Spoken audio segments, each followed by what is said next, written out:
Hi అండి, అందరూ ఎలా ఉన్నారు? బాగున్నారా? ఇప్పుడు నేను చూపించబోయేది రెజిన్ ఆర్ట్ అండి. అదేంటబ్బా పేరు రాశారు అనుకోకండి. ఎందుకంటే రెజిన్ ఆర్ట్ అనేది జస్ట్ ఫోటోస్ ఒక్కటి పెట్టేసి ఒక ఫ్రేమ్ లాగా చేయడం కాదు. ఇందులో రకరకాలు చేసుకోవచ్చు. అందులో భాగంగానే ఇది ఇక్కడ మీరు చూస్తున్నారు కదా, ఈ గవ్వలు అవన్నీ మాకు గుర్తుగా వేరే వాళ్ళు ఇచ్చారనమాట. సో దాన్ని ప్రిజర్వ్ చేయడానికి ఇలా ఓషన్ థీమ్ అయితే బాగుంటది కదా అని చెప్పేసి ఓషన్ థీమ్ లో పెట్టాము.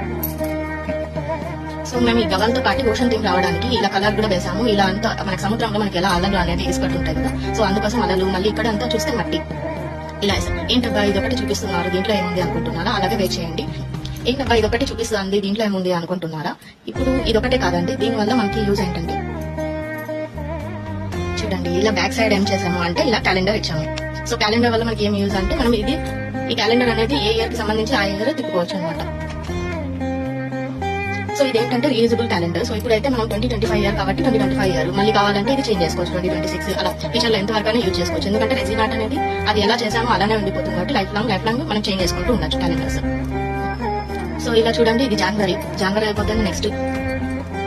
సో ఇది జనవరి, నెక్స్ట్ ఫిబ్రవరి అట్లా. దీంతో పాటు మనం ఏం చేసామంటే ఇలా ప్రతిదీ రొటేట్ చేసుకోవచ్చు. సో ఇది కూడా ఎలా కావాలో అలా కస్టమైజ్